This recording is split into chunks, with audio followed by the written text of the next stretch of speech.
datangnya kan ya pulangnya.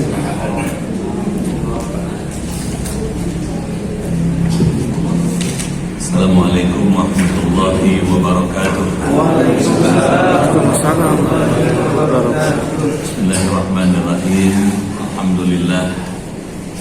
Alhamdulillah, summa alhamdulillah. Salatu wassalamu ala rasulillah Muhammad ibn Abdullah wa ala alihi wa ashabihi wa mawala.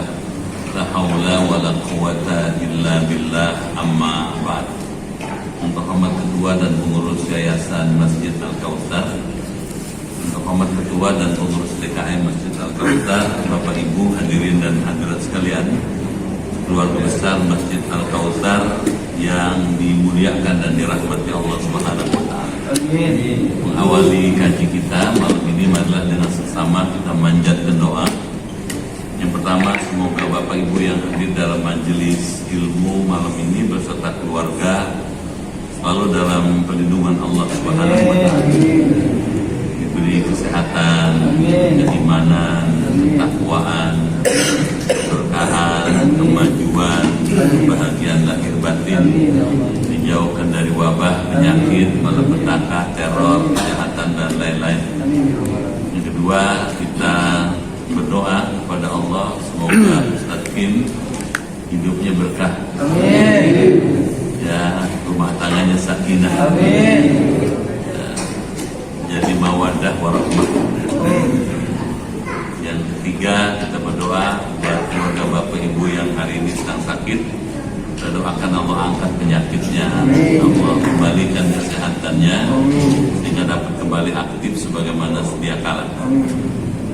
Menghantarkan doa itu, marilah kita bacakan umul Quran Al-Fatihah.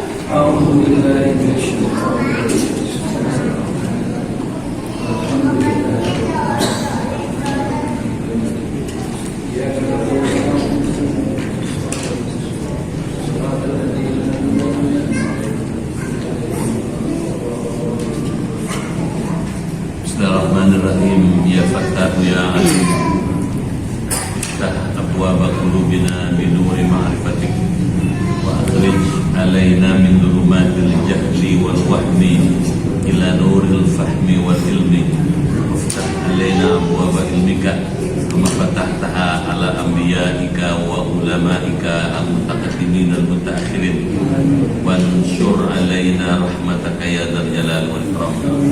Allahumma sallimna wa sallim dinana wa sallim ahlana wa auladana wa dhurriyyatana wa sallim jama'atana wa la siyama jama'ah Masjid Al-Kautsar min afatid dunya wal akhirat wa la taslub waqta naza' imanana wa la tusallit alaina man la yakhafuka wa la yarhamuna warzuqna khairai dunya wal akhirat innaka ala kulli syai'in qadir. Allahumma alif baina qulubihima, baina qulubi Ustaz Kim Sukarmah wa zawjatihi kama alafta baina Adam wa Hawa, wa alif baina qulubihima kama alafta baina Musa wa Safura, wa alif baina qulubihima kama alafta baina nabiyina Muhammad sallallahu alaihi wasallam wa Khadijah al-Kubra wa Aisyah ar-Ridha. Warzuqna wa iyyahuma naslan salihan wa dzurriyyatan thayyibah. Allahumma inna nas'aluka shifaan ajilan wa sihhatan tamman lana wa la siyama jama'a al-Kautsar. Isfiqna ya Syafi, isfiqhum ya Syafi, isfiqha ya Syafi, anta Syafi la shifaa illa shifauka ya Allah, shifaan la yughadiru saqaman. Rabbana atina fid dunya hasanah wa fil akhirati hasanah wa qina adzabannar. Walhamdulillahi rabbil alamin. Bapak Ibu dimuliakan Allah, malam ini kita bersyukur dengan rahmat Allah dapat kembali hadir bermuajahah di Masjid Al-Kautsar di awal tahun baru Hijriah 1445 Hijriah. Untuk itu izinkan saya menyampaikan ucapan selamat tahun baru kepada Bapak dan Ibu. Semoga di tahun baru ini tambah berkah, tambah maju usaha, tambah sehat, tambah kuat iman, bertambah giat ibadah dan bisa meraih husnul khotimah. Malam ini kita akan melanjutkan kajian ilmu tauhid dari kitab Jauharatul Tauhid pada halaman 74. Betul ya? Iya. Alinea kedua. Silakan dibaca. Bismillahirrahmanirrahim. Adapun nama ta'wil menurut usul fikih yaitu sarful ladzi 'ala al-muhtamal al-marjuhi dalil. Artinya membelokkan lafaz dari makna yang logik dibelokkan kepada makna yang marjuh yang pantas karena ada dalil seperti firman Allah, yadullaha fawqa aydihim. Nah, lafaz yadu itu makna yang dekat yang artinya tangan, sedangkan menurut makna yang jauh mendalam artinya kekuasaan. Sebab kalau yadu diartikan dengan arti tangan, maka mustahil menurut akal bahwa Allah Ta'ala mempunyai tangan, karena jika ada tangannya pasti ada badannya. Maka jika menempatkan adanya badan bagi Allah berarti menjisimkan Allah, maka akan menjadi kafir mujassimah. Maka wajib di sini menggunakan makna yang jauh dan tepat dan benar. Dan penjelasan tadi merupakan rangkaian penjelasan ulama khalaf. Golongan salaf mereka berpendapat bahwa apabila ada ayat mustahil, apabila ada ayat yang ada ayat mutasabih, yakni ayat yang tidak jelas maknanya, sehingga kalau dimaknakan akan terkecoh. Maka ulama salaf berpendapat harus diserahkan kepada Allah yang bahasa pasrahnya seperti ini. Aku yakini dan mempercayai bahwa ya Allah Ta'ala yang layak untuk Allah itu di atas tangan orang yang sedang baiat, dan aku tidak mengetahui apa dimaksud dengan yadu yang cocok bagi Allah, dan Allah lah yang mengetahui maknanya. Jadi menurut ulama salaf, jangan coba-coba berani mengartikannya. Silahkan saja serahkan maknanya kepada Allah Subhanahu wa Ta'ala, dan yakinilah bahwa Allah Maha bersih dari sifat-sifat yang tidak pantas bagi Allah. Nah, itu thariqah khalaf lebih berhati-hati sebab dijelaskan maknanya, dan adapun thariqah salaf itu lebih selamat sebab tidak suka tahu terhadap maksudnya ayat tersebut karena diserahkan kepada Allah. Berkata musannif, wa qulu, silahkan menambil kamu atau mentauhid kepada nas bahwa bahasa Al-Quran yang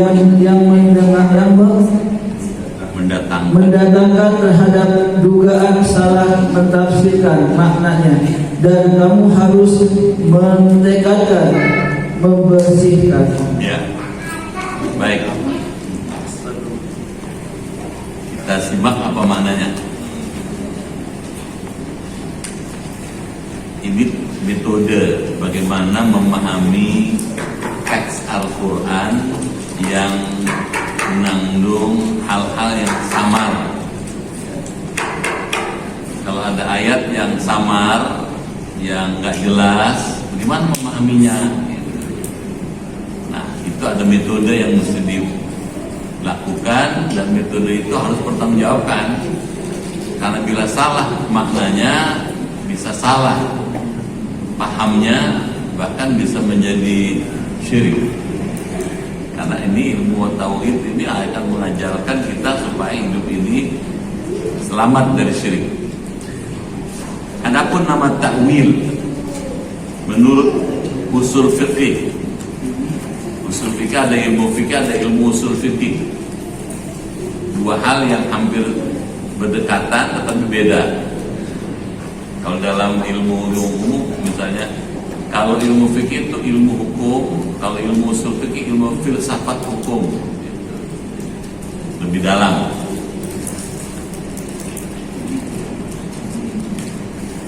Yaitu sarful lafzi alal muhtamal marjuh li dalilin.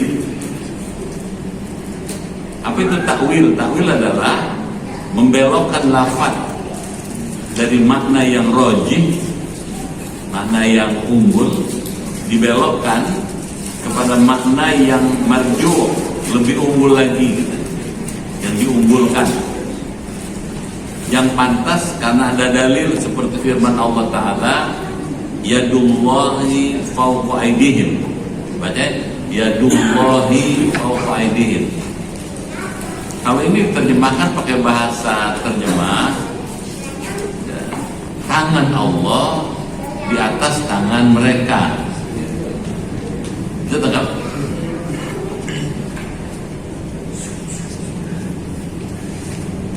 Nah, lafaz yadun itu makna yang dekat, yang artinya tangan. Jadi kalau memaknai secara apa adanya, yadun itu tangan. Jadi yadullah, tangan Allah, fawqa aydihim, di atas tangan mereka. Jadi masalah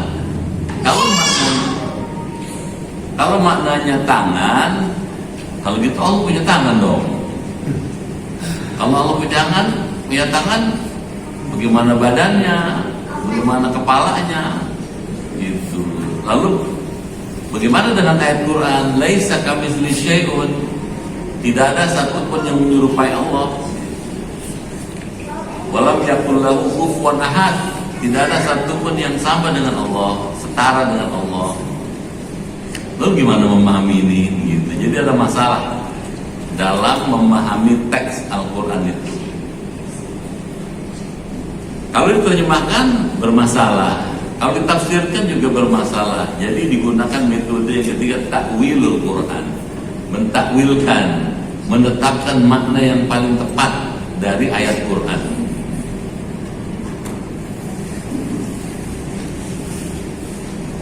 Diartikan dengan arti tangan, maka mustahil menurut akal bahwa Allah Ta'ala mempunyai tangan. Karena jika ada tangannya, pasti ada badannya. Benar nggak? Maka jika menetapkan adanya badan bagi Allah, berarti menjisimkan Allah. Allah ada jisimnya.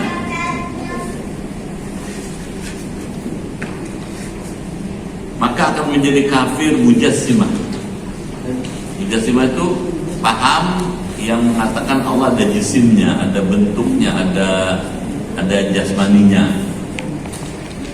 Maka wajib di sini menggunakan makna yang jauh, yang tepat dan benar. Nah, penjelasan tadi merupakan rangkaian penjelasan ulama khalaf. Gini, kalau dibaca-baca aja nggak akan ngerti kan. Ini metode dalam memahami nas Al-Quran. Ada ayat bunyinya begini, yadullahi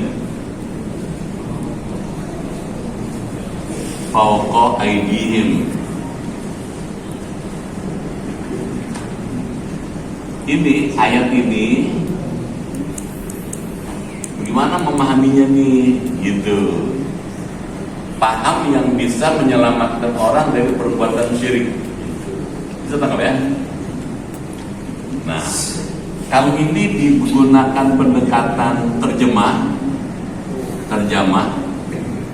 terjamatun. Apa itu terjemah? Terjemah adalah proses alih bahasa. Beneran? Alih bahasa dari bahasa asli ke bahasa sasaran, itu alih bahasa namanya. Misalnya nih contohnya, Bismillahirrahmanirrahim, dengan asma Allah yang maha pengasih, maha penyayang. Bisa tangkap? Ya. Itu terjemah namanya. Kalau ayat itu diterjemahkan, kita cuma dapat makna yang tersurat Kedengaran? Makna yang tersurat, yang eksplisit, luarnya doang kalau bahasa kampung. Kita tidak bisa mendapatkan makna yang tersirat di balik makna itu. Misalnya, Bismillahirrahmanirrahim dengan asma Allah yang Maha Pengasih Maha Penyayang. Siapa Allah? Nggak dijelasin. Apa itu Ar-Rahman? Nggak diterangin. Apa itu Ar-Rahim? Dan juga nggak dikasih syarahnya. Karenanya memahami ayat Quran hanya sebatas terjemah punya kelemahan. Bisa terjemah kan? Kenapa? Karena dia cuma melihat sesuatu secara eksplisit. Ini kelemahannya nih, cuma luarnya doang, gitu. Yang eksplisit aja, gitu, ya. Kalau begitu dibutuhkan cara kedua, gitu. Tafsir, tafsir, gitu. Tafsir itu gimana? Dari kata fassara yufassiru tafsir, mengungkap makna yang tersirat dari ayat Quran. Bisa tangkap?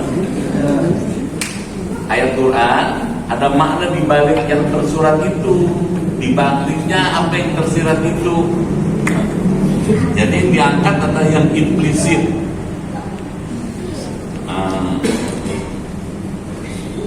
Contoh, Bismillahirrahmanirrahim dengan asma Allah. Allah terangin siapa itu Allah, gitu. Allah lafzul jalalah, lafaz yang maha agung. La ma'budu bihaqqin fil wujud illallah. Tidak ada yang berhak disembah kecuali Dia, kecuali Allah. Dikasih penjelasan. Menjelaskan tiap-tiap bagian dari asma Allah itu, dari bagian ayat itu disebut tafsir. Jelas tuh? Dia lebih luas dibandingkan ini. Paham itu?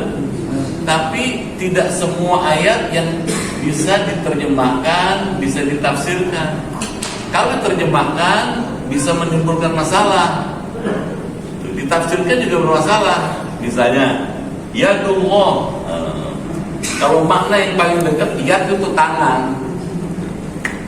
Kalau makna yang paling dekat, yadun itu tangan. Tangan Allah di atas tangan mereka. Kalau terjemahnya kayak gitu menimbulkan masalah. Mana masalahnya? Kalau Allah punya tangan, maka Allah nggak beda dengan makhluknya. Dia nggak. Kayak manusia, ada tangannya, ada badannya, ada kakinya, ada kepalanya. Kalau ada tangannya, segede apa badannya? Di mana berdirinya? Jadi masalah. Makin di dalam makin bermasalah. Gitu. Karena itu pendekatan ini dan ini tidak memuaskan, tidak mencapai kebenaran. Bisa tak kamu? Itu sebabnya mesti ada metode yang lain, namanya takwil. Takwil. Nah, ini apa itu takwil? Menetapkan makna yang paling mendekati. Menetapkan makna yang paling mendekati. Menetapkan makna.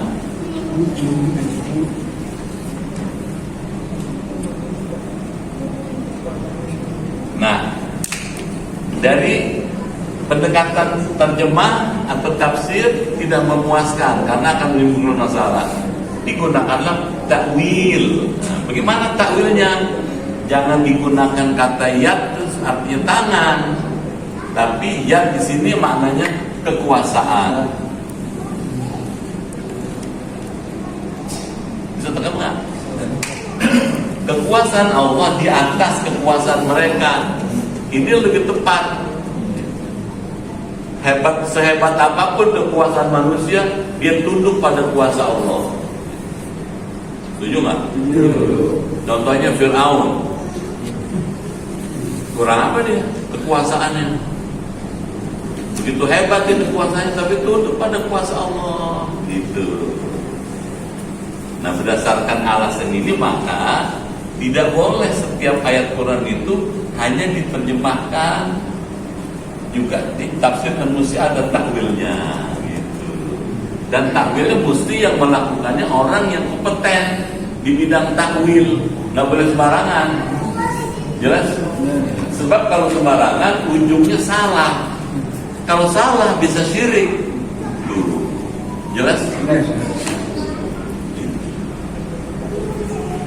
Ini contoh soal ini. Contoh soal lain.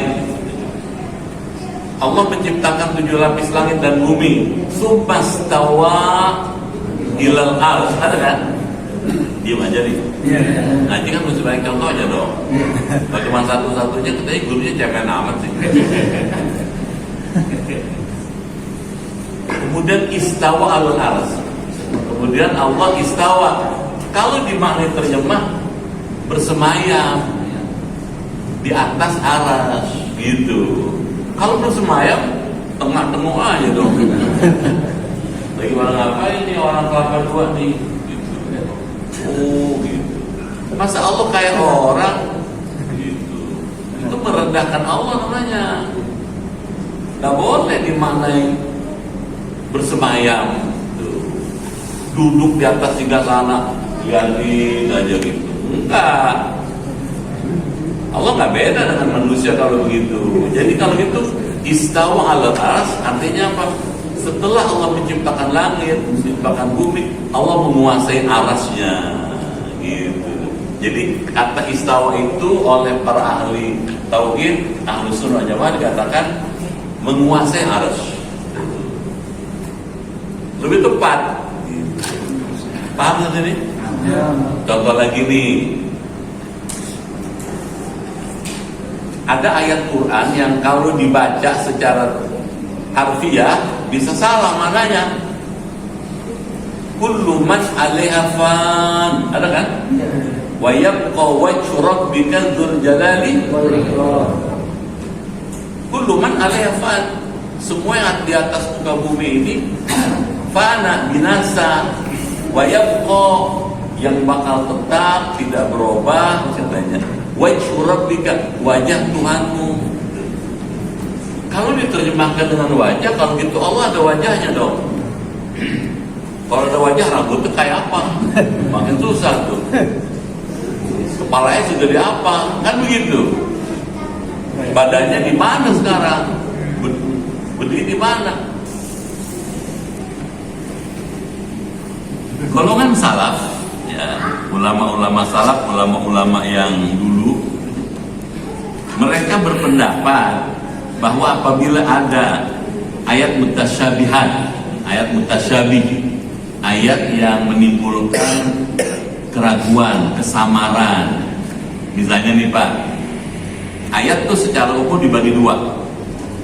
Ada ayat muhkamat yang jelas, tegas, nyata, gamblang, yang biasanya menyangkut soal-soal hukum. Ayat muhkamat tuh misalnya aqimus shalah wa atuz zakah, ada kan? Ada.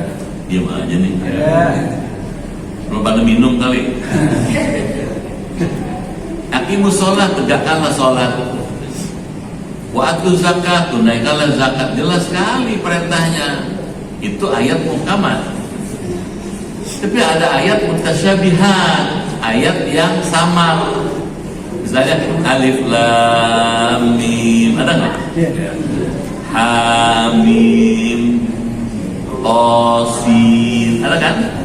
Yasin, kaf ha ya ain shad. Apa maknanya? Kan gitu. Nah, jelas kan tuh? Tadi saya ngajar di masjid lain dalam masjid itu. Awal surat An-Naml dibuka dengan Qasin. Nah, para ulama terbagi dua gitu. Ulama salaf, ulama-ulama dulu seperti Imam Jalalain, itu ulama dulu, ulama salaf, memahami ayat seperti itu dengan memasrahkan maknanya sepenuhnya kepada Allah. Karena yang paling tahu arti sesungguhnya dari firman Allah ya Allah. Bisa tangkap nggak? Bisa. Makanya Imam Jalalain mengatakan Wallahu a'lamu bimurad dzalik. Hanya Allah yang tahu makna di balik ayat itu. Itu diserahkan pada Allah. Paham ini juga tidak berdiri sendiri. Para ulama salaf itu juga merujuk pada pandangan sahabat Abu Bakar Siddiq radhiyallahu anhu. Sayyidina Abu Bakar Siddiq ketika ditanya tentang makna ayat-ayat yang dibuka dengan huruf hijaiyah, itu menjawab, likulli syai'in sirrun. Tiap-tiap sesuatu ada rahasianya gitu. Wasirullah fil Quran, adapun rahasia Allah yang ada di Quran fi awailis suwari, terletak pada tiap-tiap awal surat. Kedengeran? Contoh Alif Lam Mim, ada kan? Yasin, Kaf, Ha, Ya, Ain, Shad. Karena Sayyidina Abu Bakar berkata seperti itu, maka ulama salaf seperti Imam Jalalain, Imam Baydawi dan yang lain-lain itu kalau ditanya apa maknanya Alif Lam Mim, hanya Allah yang paling tahu gitu. Diserahkan pada Allah. Jelas? Tetapi belakangan ada ulama khalaf. Ulama khalaf itu ulama yang datang belakangan, ulama modern. Mereka nggak puas, masa dipasrahin nama Allah gitu. Coba dicari dong yang lebih mendekati apa tuh gitu. Dicari, digali. Misalnya ada yang memahamkan alif itu alif lam mim, alif itu Allah, bisa tangkap? Lamnya Jibril, mimnya Muhammad gitu. Misalnya Quran itu asalnya dari Allah, disampaikan melalui Nabi Muhammad, melalui Jibril kepada Nabi Muhammad. Bisa tangkap nggak? Kalau digatok-gatok kan cocok. Apa gatok-gatok? Dicocok-cocoknya cocok. Gitu. Memang dari Allah melalui malaikat Jibril kepada Nabi Muhammad, jadi cocok memang. Tapi kalau ditanya mana dalil yang nakliyah, nggak bisa jawab. Tahu nggak tuh? Jadi lebih spekulatif namanya, tapi lebih memuaskan. Bisa tahu nggak? Lebih memuaskan keingintahuan orang tentang makna ayat-ayat mutasyabih itu. Gitu. Jadi kayak gitu maknanya. Ini contohnya nih, golongan salaf mereka berpendapat bahwa apabila ada ayat mutasyabih, yakni ayat yang tidak jelas maknanya, yang samar, sehingga kalau dimaknai atau dimaknakan akan terkecoh, maka ulama salaf berpendapat, katanya harus diserahkan kepada Allah. Tuh tadi tuh, bisa tangkap nggak? Allah a'lamu bil murad bidzalik. Yang bahasa pasrahnya seperti ini, aku yakini dan mempercayai bahwa yadullah ta'ala yang layak untuk Allah. Nah gitu. Kita coba dalam ini. Ini satu kasus, satu contoh. Contoh lain, Alif Lam Mim, ada kan? Ya. Nah,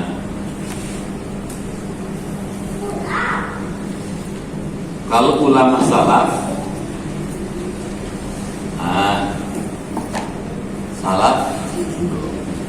ulama dulu atau klasik, nah ini menyerahkan maknanya kepada Allah. Paham tuh? Nah, kata ulama salaf, yang paling tahu makna alif lam mim cuma Allah, karena Allah lah yang sumbernya gitu. Kita tidak punya pengetahuan yang lebih bisa dipertanggungjawabkan untuk menjelaskan ini maknanya apa. Jadi dipasrahkan, tafwid namanya. Pasrahkan sama Allah deh. pasrah bokokan. Bahasa apa tuh? Gitu. Tapi ada ulama khalaf. Nah, ulama khalaf, ulama yang modern, yang sekarang. Nah, mereka berusaha untuk menggali makna itu sedapat mungkin sehingga mencerminkan kebenaran gitu. Cuma ulama-ulama khalaf ini ketika memahami ini dengan pendekatan rasional lebih bersifat spekulatif. Bisa tangkap nggak? Spekulatif, ya kira-kira begini nih. Gitu. Bisa tangkap nggak? Meski spekulatif, dia lebih mendekati keingintahuan orang. Gitu. Misalnya nih, Tosin, Hamim, Yasin. Ada ulama khalaf yang mengatakan itu nama di antara nama-nama Nabi Muhammad. Benar? Nabi Muhammad namanya banyak. Ada 220. Banyak. Ahmad, Muhammad, Mukhtar, Mustafa, Hamim, Yasin, Tosin, itu nama Nabi semua. Makanya ada ulama salaf seperti Syekh Abdul Qadir Jailani mengatakan asma Allah tidak terbatas hanya Asmaul Husna yang 99. Asma Allah tidak terhingga sebanyak, seluas, sebesar, seagung pemiliknya. Gitu. Kalau cuma 99 Allah miskin amat. Kenapa cuma 99? Untuk memudahkan umatnya bisa menghafal. Itu juga belum tentu hafal. Iya banyak. Coba dia diuji dengan orang segini banyak nih. Coba sebutin Asmaul Husna dari yang pertama sampai terakhir, pasti gujala gajlok. Kenapa aku mesti dibilang tidak terhingga? Untuk takzim lillah, mengagungkan Allah. Bisa tangkap ya? Pertanyaannya, apakah mengikuti paham ini orang jadi dosa? Ya enggak dong. Selama memang masih dalam alur-alur yang tidak merusak akidah, masih boleh. Jelas? Tapi ada ulama bilang ini nggak aman nih katanya, yang aman di sini aja deh, gitu. Paham ya? Jadi memahami ayat harus memang punya disiplin. Kalau nggak punya disiplin, asal terjemah, asal memahami, kacau dong.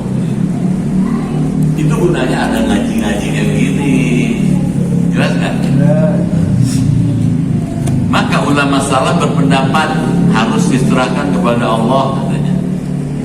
Yang bahasa pasrahnya seperti aku yakini dan mempercayai bahwa yadullah ta'ala yang layak untuk Allah. Jadi kata yadullah fauqa aydihim itu yang layak bagi Allah apa? Yang cocok dengan sifat Allah gitu. Jadi kembali pada jalurnya. Itu di atas tangan orang sedang baiat. Jadi bukan tangan begini, bukan. Nah, sampai di sini salaf dengan khalaf sama. Kedengaran nggak? Meskipun orang salaf mengatakan tangan itu yadullah, tangan Allah, tangan itu tangan yang layak pada sifat Allah, bukan tangan yang begini, ini bukan. Dari sini ada kepertemuan tuh, kesamaan pandangan salaf dengan khalaf. Dan Allah lah katanya.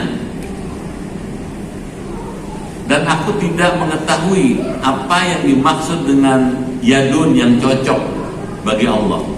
Dan Allah lah yang mengetahui maknanya. Jadi menurut ulama salaf, jangan coba-coba katanya, berani mengartikannya. Silakan saja serahkan maknanya kepada Allah Subhanahu wa taala. Begitu tuh, hati-hatinya tuh ulama salaf itu. Selain Allah aja deh gitu. Makanya Bapak baca tak Jalalain. Asal ketemu ayat Qasin Hamim wallahu alam bi muradi bidzalik. Cuma Allah yang tahu gitu. Saking hati-hatinya. Paham ya? Ya.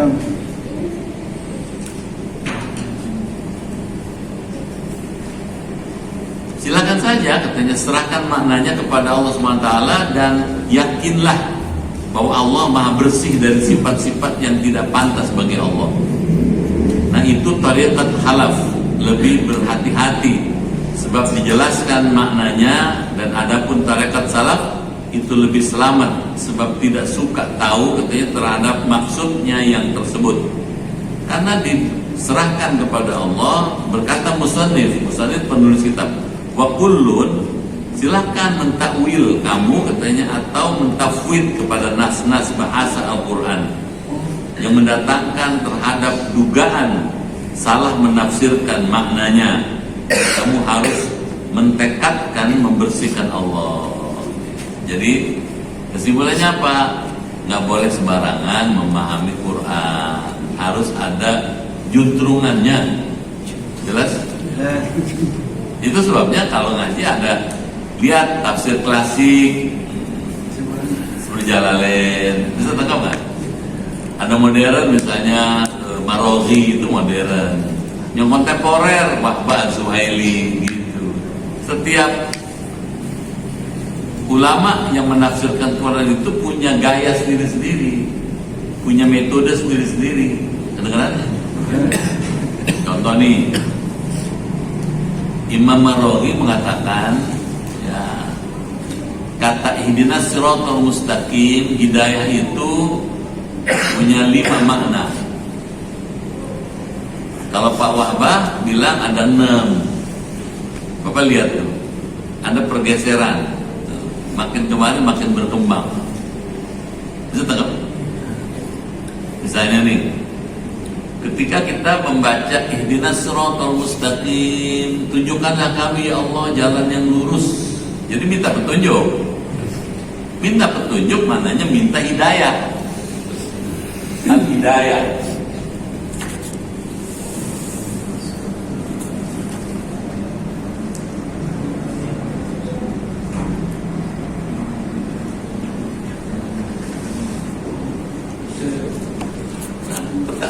Hidayah itu oleh para ulama, misalnya Imam Maroghi ada 5 nih. Ingat ya?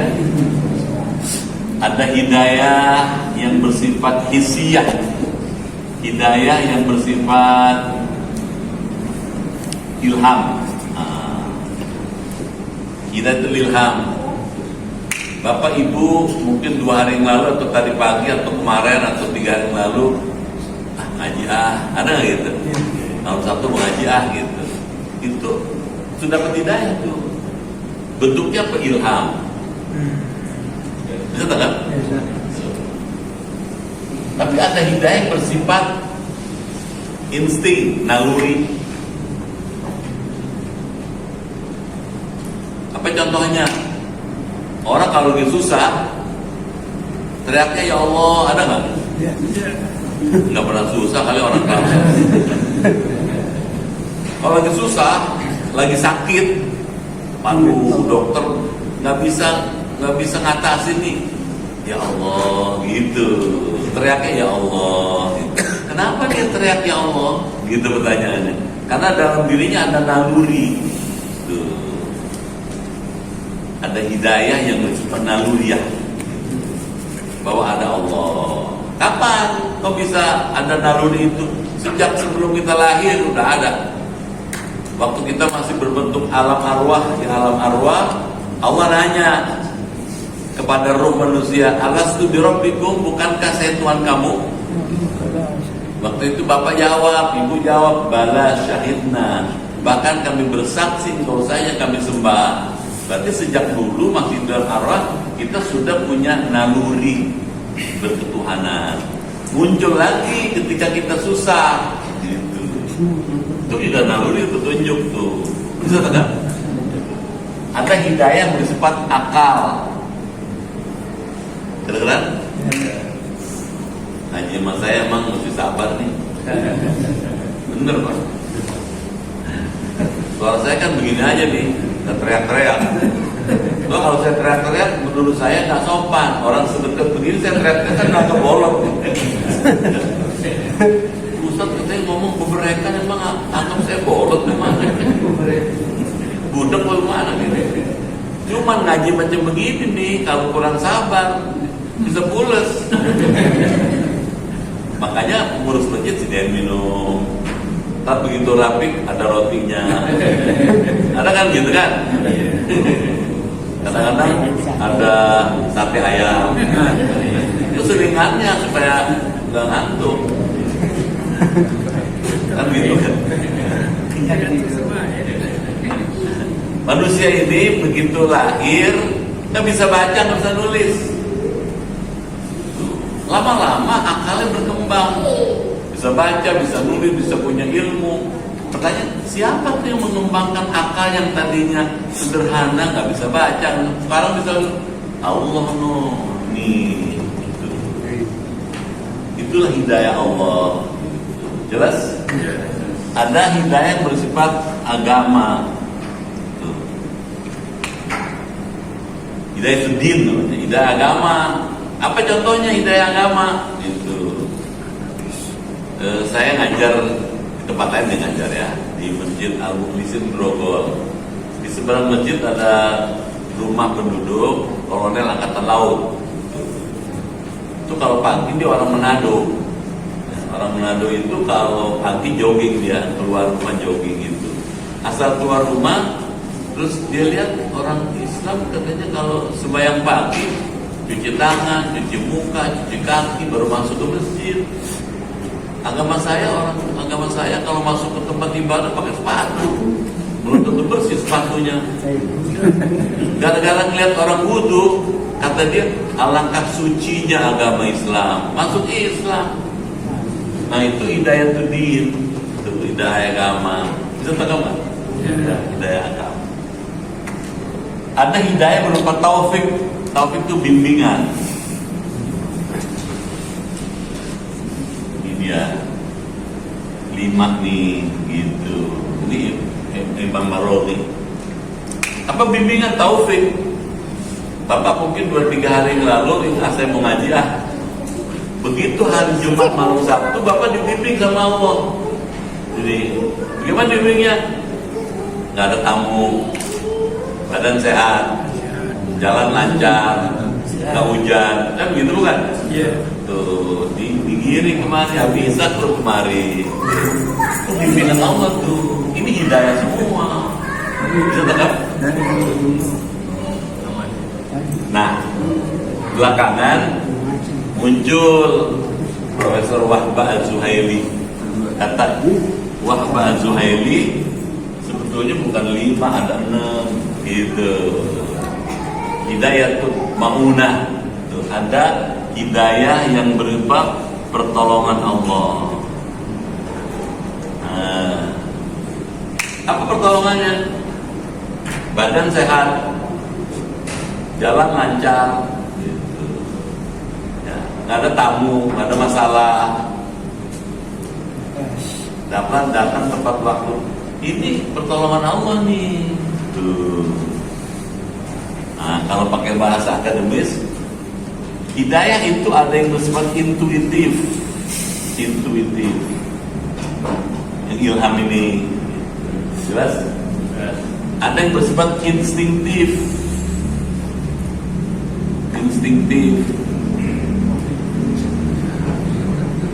Ada yang bersifat kognitif. Ya biar tahu mananya. Jadi kalau orang lain ngomong udah tahu dari mana tuh? Malam Sabtu kan ngaji. Gaya amat ini. Gimana Al-Kautsar? Nah, nama Al-Kautsar kena ada kita. Hidayah agama apa? Hidayah yang bersifat otoritatif.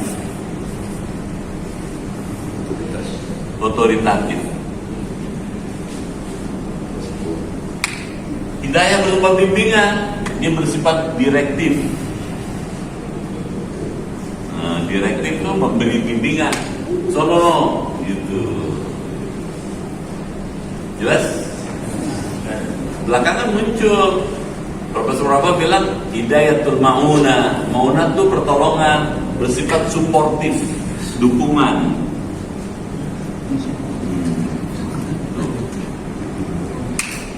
1, 2, 3, 4, 5 nggak bisa berlangsung kalau nggak ada yang 6 gitu. Karena ada dukungan Allah, diberi sehat badan, jalannya lancar, nggak ada masalah. Yang 5 bisa berlangsung gitu. Ke-6-6-nya adalah hidayah. Bisa tangkap? Itu sebabnya belajar ilmu jangan berhenti. Karena ilmu berkembang terus, gitu. berkembang terus. Gitu. Kalau berhenti belajar, mandek. Kalau mandek, nggak bisa ngikutin perkembangan zaman. Jelas kan? Contoh nih, di bidang fikih misalnya, dulu orang kalau belanja mesti ketemu kan antara penjual dengan pembeli, betul nggak? Tempatnya di pasar. Karena ditemukan teknologi informasi, orang tidak perlu ketemu, gitu. Begini-begini aja datang barangnya. Diam aja ya. Gini tentu ada duitnya. Gini duitnya nggak ada, nggak nyampe.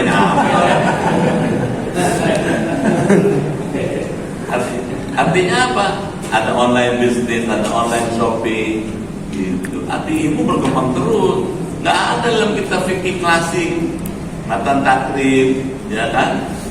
Tuh fatul qori, fatul mu'in, nggak ada tuh online bisnis, nggak ada.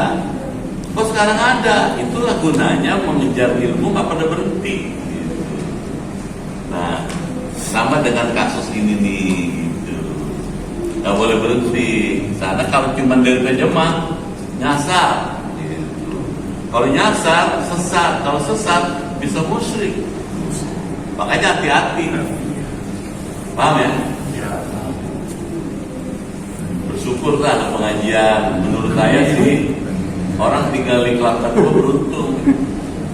Ada Al-Kautsar, alhamdulillah. Ada tempat ngaji, ada tempat nanya. Coba kalau nggak ngaji, baca terjemah doang, nyasar kita. Jelas ya? Coba ngaji kalau kebanyakan susah nangkepnya. Banyak amat sih teranginnya. Ini aja belum kecandak nih. Paham ya? Jadi ada kayak perluasan pemahaman.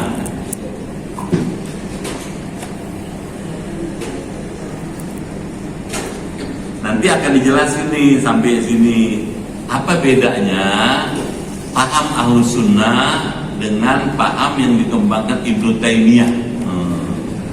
Mulai masuk tuh ke praktek. Ini kalau ini aspek teorinya, wawasan teoritis namanya. Kalau sini sudah aspek praktis. Dalam prakteknya terjadi perbedaan. Ada Ibnu Taimiyah, nanti ada murid-muridnya berkembang lagi, ya, gitu. Ya, ada bid'ah, gitu. Cuman nggak sekarang kali. Betul ya? Ini bait baru soalnya nih. Alinea baru. Sampai sini dulu. Ini kalau ada yang belum jelas bisa kita bicarakan.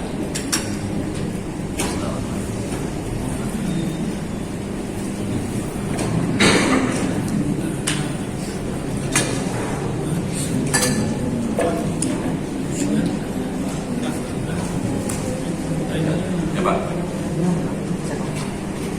Tentang ulama salaf yang kelompok salafi yang sekarang ini sama atau lain?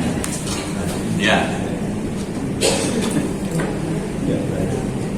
Dari sudut nama itu hampir sama.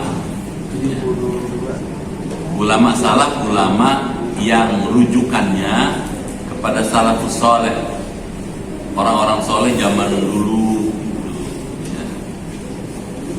Abu Bakar Siddiq, Umar bin Khattab, Utsman bin Affan, Ali bin Abi Thalib, misalnya gitu. Nah, sebetulnya yang sekarang menyebut dirinya Salafi itu sebetulnya asalnya Wahabi. Beneran nggak? Ya. asalnya tuh Wahabi, dari paham Syekh Abdul Wahab di Saudi dulu, terus menyebar kemana-mana. Inti dari paham Wahabi ini adalah disederhanakan jadi TBC. Pernah dengar nggak TBC? Ini bukan nama penyakit.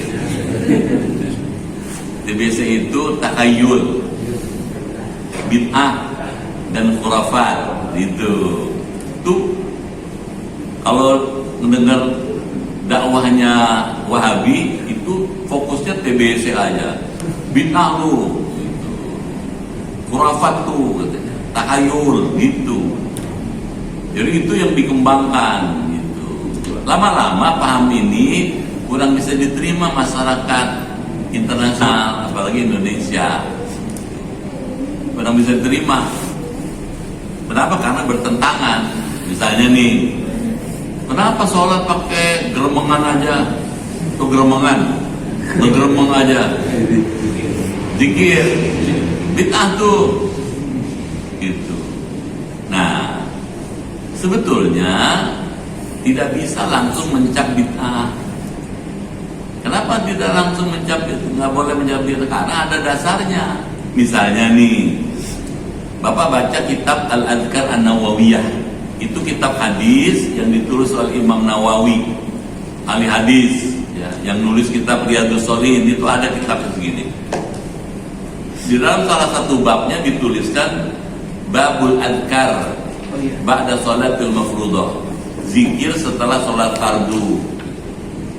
Di antara hadis itu ada hadis Sahih Muslim. Karena Rasulullah SAW yastaghfiru thalathan ba'da sholatil mafruḍah. Nabi selalu istighfar 3 kali setelah sholat fardu. Bisa tangkap nggak? Itu. Berdasarkan hadis Sahih Muslim ini, maka Al-Kautsar kalau habis salam kanan, kalau salam kiri astagfirullahaladzim. Ada nggak gitu? Astagfirullahaladzim, astagfirullah 3 kali. Nah, baca astagfirullah 3 kali itu bukan bid'ah, ada hadisnya gitu. Bisa tahu nggak? Karena melafalkannya kedengeran, orang Wahabi nggak demen. Diem aja lu kalau habis sholat, mingkem. Yang bunyi dibilang bid'ah. Bisa tahu nggak? Kalau bid'ah nggak ada dalilnya. Allah mantap salam ada hadisnya, Pak. Baca tasbih 33 kali, tahmid 33 kali, takbir 3 kali, tahlil 1 kali, ada hadisnya. Hadisnya sahih. Kalau ada hadisnya bukan bid'ah dong, gitu. Itu digencarkan tuh, gitu. Lama-lama karena paham Wahabi ini kurang diminati oleh orang banyak, ganti nama Salafi. Paham itu? Kalau Wahabi nggak laku, diganti Salafi, seolah-olah seluruhnya ulama salaf nih, gitu. Padahal tunggu dulu, lihat dulu, gitu. Paham itu? Kalau ulama salafi seperti Imam Hanafi, Imam Syafi'i, Imam Hambali nggak pernah nyaci orang, nggak pernah. Kedengeran nggak? Nggak pernah ngatain orang, nggak pernah mencela orang, meskipun beda. Contoh nih, masih ngedengerin nggak? Ya kan ditanya sih. Contoh nih, ya. Kalau menurut mazhab Maliki, doa kunut ada. Menurut mazhab Syafi'i, doa kunut subuh ada. Bedanya di mana kok adanya? Ada tapi beda. Kalau mazhab Maliki, subuh itu ada kunut, gitu. Bacanya kunut rakaat kedua setelah surat, sebelum ruku. Tuh. Kedengeran nggak? Bapak pergi ke Maroko nanti mau ke Maroko kan? Dari Maroko ke Spanyol. Maroko tuh mayoritas orang Maliki itu. Gitu. Rakaat kedua sebelum ruku baca doa kunut subuh. Gitu. Paham? Gitu. Menurut mazhab Syafi'i, kunut dibaca subuh ketika i'tidal, sami Allahu liman hamidah, baru baca doa kunut. Meskipun berbeda, tapi nggak saling nyaci. Tuh, nggak ngatain, dihormatin, gitu. Kenapa? Udah mapan nih ilmunya. Jelas? Udah mapan. Makin mapan ilmu, makin toleran, makin menghargai orang. Makin sederhana ilmu, taunya seile-ilenya. Nggak ada orang Betawinya. Taunya cuma satu-satunya, begitu beda kita kamu. Paham gak tuh? Nah, itu sebabnya saya bilang sama semua jemaah, sebaiknya kalau belajar ya guru yang lebih mumpuni lah, gitu. Jangan suka nyaci orang. Paham gak tuh? Ganti nama supaya laku. Tapi tunggu dulu. Kalau nggak ada rujukannya, nggak ada ini, semua dibilang bid'ah, jelas tuh. Gitu. Kembali pada asasnya, Wahabi itu TBC, tahayul, bid'ah, khurafat. Paham ya?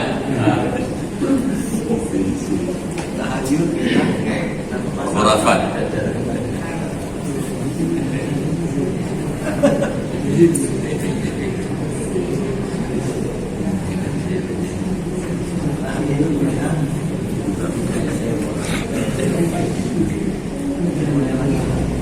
Paham teman ini?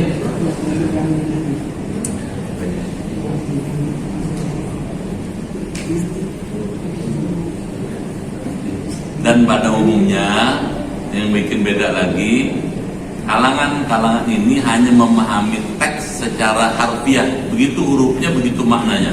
Nggak mau takwil. Paham nggak? Nggak mau. Paham ya? Nggak mau dia takwil dia. Contoh nih, ada hadis ahful lihyah, panjangkan jenggotmu.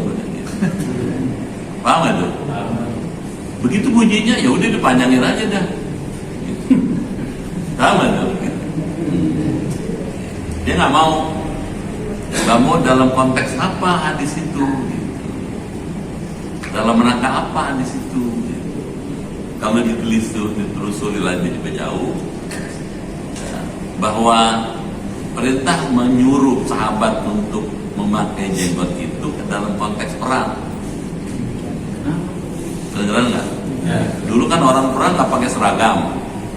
Kedengeran nggak? Nggak pakai seragam. Nah, tengernya apa tengernya nih? Nah, asal jenggotnya pasti muslim nih, gitu. Pasang jenggot, gitu. Paham nggak tuh? Gitu. Yang memahami hanya bunyi hurufnya aja, nggak ngelihat konteksnya, ya begitu pahamnya. Lebih celaka lagi, maki-maki. Kalau ada ustadz nggak pakai jenggot, bukan sunnah Nabi, bukan umat Nabi, tuh kacau baru aja begitu. Kebetulan Sukrisno Adi nggak ada jenggotnya. Paham gak tuh? Jangan lu dengerin lu, Sukrisno Adi itu pasti nggak beres tuh orang. Gitu. Ke situ jadinya udah mulai itu masuk ke kancah memusuhi orang, gitu loh. Tadinya karena beda paham, gitu. Karena memahami letter, kemudian beda nyaci. Ini jadi pecah umat Islam. Saya biar nggak pakai jenggot, menghormati pakai jenggot. Beneran itu? Silakan aja pakai jenggot. Malah lebih ganteng. Mas Slamet tak tambah pakai jenggot malah makin ganteng dia. Cepet punya anak ya. Saya nggak ngatain. Saya kalau ceramah nggak ada ngata-ngatain orang. Silakan aja. Dalam rangka cinta pada Rasulullah, silakan. Gitu. Paham sampai sini? Jangan karena beda terus ngatain. Begitu ngatain sudah mulai pecah tuh Pak. Tuh. Kalau saya sih bilang semua orang Islam saudara. Apakah sukunya Sumatera, Kalimantan, Sulawesi, Jawa, orang manapun asal dia Muslim saudara saya. Oh dia beda pendapat, nggak apa-apa. Yang penting Muslim saudara saya. Jelas nggak tuh? Malah saya menganggap bukan cuma Muslim, ada tetangga bukan Islam, Tapi orang Indonesia, saudara saya tuh takut nih ngaji begini nih. Dengeran nggak? Bapak punya tetangga Bapak bukan Islam, tapi orang Indonesia, ada nggak? Saudara kita. Saudara apa Pak Ustaz? Saudara sebangsa. Dalam soal agama, lakum dinukum. Contoh nih, Ketua RW di Villa Kelapa 2 mengedarkan edaran dalam rangka menghadapi musim penghujan kepada seluruh warga Villa Kelapa 2 diminta kerja bakti membersihkan parit, misalnya gitu.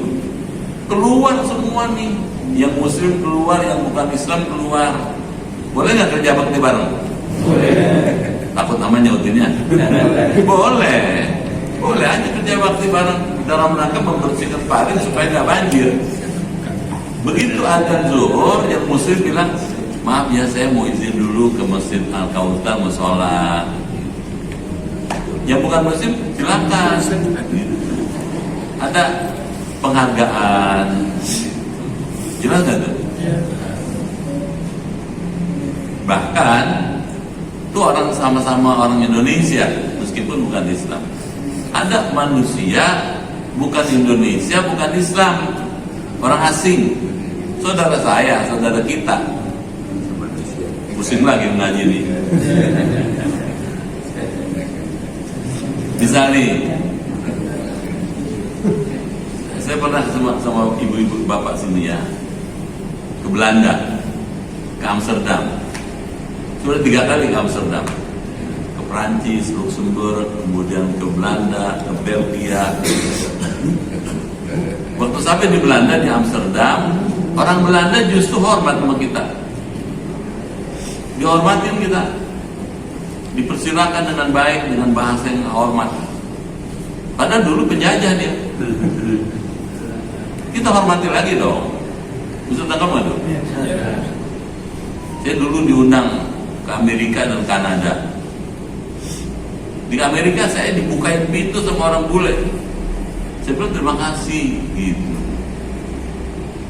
Masa bilang terima kasih aja nggak? Gara-gara terima kasih jadi sirik kan nggak dong?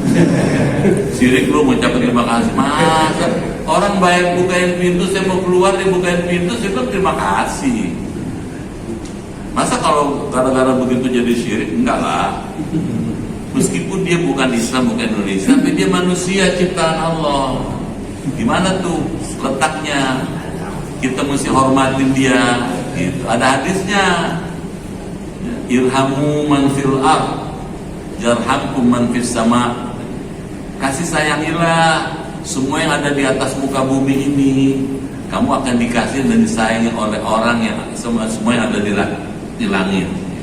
Kalau begitu, menghormati manusia sepanjang tidak melanggar akidah dan syariat disuruh. Amin. Ya Robbal. Nah, kalau saya gitu, jadi saya nggak eksklusif, saya inklusif, terbuka. Cuma udah jam 2 nih. Cukup dulu ya. Baik, kita sudahi dulu ya. Kita baca doa, semoga Allah memberkahi, memberi kita husnul khatimah.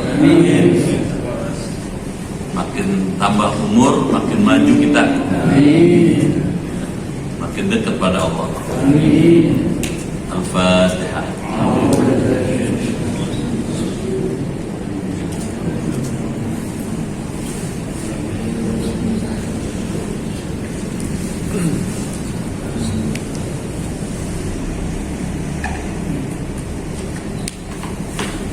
Bismillahirrahmanirrahim.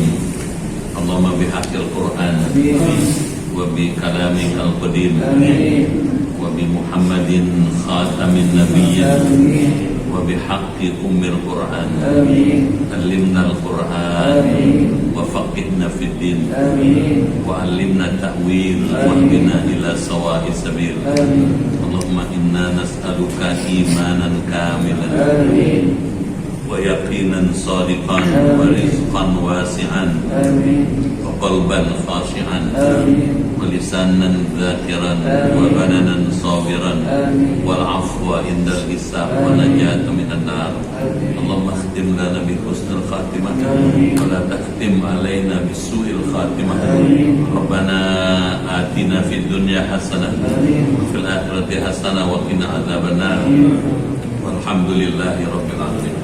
Sekian, lebih kurang mohon maaf, terima kasih. Sampai jumpa lagi pekan depan. Assalamualaikum warahmatullahi wabarakatuh.